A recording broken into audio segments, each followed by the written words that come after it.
پر غسل واجب کر لیا تو اس سے روزہ ٹوٹے گا یا نہیں ٹوٹے گا، اور ٹوٹے گا تو کفارہ لازم ہوگا یا نہیں ہوگا؟ دیکھیں یاد رکھیں کہ کسی نے اگر غسل خود پر جان بوجھ کے واجب کر لیا تو اس سے روزہ ٹوٹ جائے گا۔ نبی کریم صلی اللہ علیہ وسلم کے پاس ایک اعرابی حاضر ہوئے، یا رسول اللہ میں ہلاک ہو گیا۔ سرکار نے فرمایا کیا ہوا؟ رمضان کے دن تھے، کہنے لگے کہ میں حالت روزہ میں تھا، میری زوجہ بھی حالت روزہ میں تھی، اور مجھ سے غلطی سرزد ہو گئی، یعنی ہم نے جسمانی تعلق قائم کر لیا۔ تو رحمت کونین صلی اللہ علیہ وسلم نے فرمایا کہ تمہارا روزہ ٹوٹ گیا، اب تم اس کا کفارہ ادا کرو۔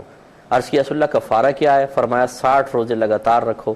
ان اعرابی نے عرض کیا رسول اللہ یہ روزوں کی وجہ سے ہی تو یہ مشکل آئی ہے، یعنی میں روزے میں صبر نہ کر سکا اور اس طرح ہو گیا، تو 60 روزہ صبر کیسے کر سکوں گا؟ تو سرکار نے شاید فرمایا تم 60 مسکینوں کو کھانا کھلا دو۔ عرض کیا رسول اللہ میں یہ بھی نہیں کر سکتا ہوں، میں غریب آدمی ہوں۔ تو رحمت کونین صلی اللہ علیہ وسلم نے فرمایا کہ بیٹھ جاؤ۔ تھوڑی دیر بعد ایک کھجور کا ٹوکرا سرکار کے پاس آیا، تو سرکار نے فرمایا وہ شخص کہاں ہے؟ تو کھڑے ہو گئے۔ سرکار نے فرمایا جاؤ اس ٹوکرے کی کھجوریں تقسیم کر دو، اللہ تعالیٰ اسی میں تمہارا کفارہ قبول کر لے گا۔ تو وہ اعرابی فوراً بولے یا رسول اللہ یقین کیجئے کہ پورے مدینے میں مجھ سے زیادہ ان کھجوروں کا مستحق کوئی بھی نہیں ہے۔ تو سرکار نے شاید فرمایا جاؤ تم کھاؤ، اپنے گھر والوں کو کھلاؤ، اللہ تعالیٰ اسی میں کفارہ پورا کر دے گا۔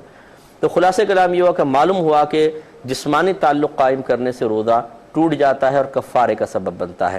اس کو بنیاد بنا کر فقہاء نے فرمایا کہ غسل واجب کرنے میں بھی چونکہ اسی طرح جسمانی تعلق والا معنی پایا جاتا ہے کہ اس سے بھی غسل واجب ہوتا ہے، اس سے بھی ہوتا ہے، تو وہ بھی روزہ ٹوٹنے کا سبب بنے گا، یہ بھی روزہ ٹوٹنے کا سبب بنے گا۔ لیکن فرق یہ ہے کہ جب جسمانی تعلق قائم ہوتا ہے تو اس میں جنایت یا جرم کامل ہوتا ہے، کہ جہاں مکمل لذت حاصل ہو، مکمل مزہ حاصل ہو، اس سے روزہ توڑا جائے تو وہاں کہتے ہیں جرم کامل ہے، جنایت کامل ہے، اس کا نتیجہ کفارہ ہے۔